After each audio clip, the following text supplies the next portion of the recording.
Nancy was a cheerful little girl who loved reading books. One day, her parents decided to take her to the library.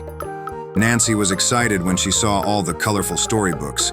She ran from shelf to shelf, eager to read whatever she could find.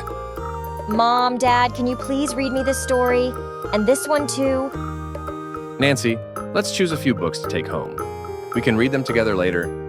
When we return these books, we can borrow more. Nancy thought about it and agreed, but she still wanted to borrow all the books. We can borrow a few today and come back for the others next time. This way, you'll always have something to look forward to. Later, Nancy's parents wanted to teach her how to be quiet in public places. Her mom asked if she wanted to go to the art museum with her the next day. Nancy gladly nodded and agreed. Nancy, at the art museum, we need to be quiet so everyone can enjoy the exhibits. Also, don't touch the items on display. Can you do that? Nancy promised to do her best. But when they got to the art museum, Nancy couldn't help herself. She was so curious about the exhibits that she started cheering and reaching out to touch them. Nancy, remember, we have to use our inside voices here. Can you please lower your voice? Also, avoid touching the items on display. If I lower my voice, what do I get? When you speak softly, you help everyone around you enjoy the museum too.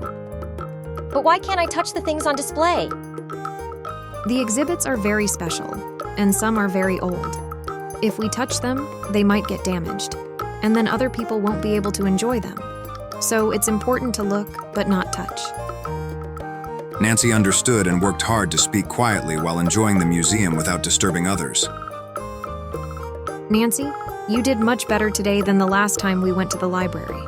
I'm proud of you for doing your best. Later that evening, when Nancy's dad came home from work, her mom shared the news. Guess what, Dad? Nancy did something great today. She spoke softly in the museum and learned a lot. I heard you did an excellent job today, Nancy. You had trouble keeping your voice down the last few times we went to the library, but today you did it. That's awesome. You're growing up and learning so much. Nancy felt proud and happy. She liked hearing their praise, but she also started feeling proud of herself for growing up. Over time, Nancy continued to learn and try new things.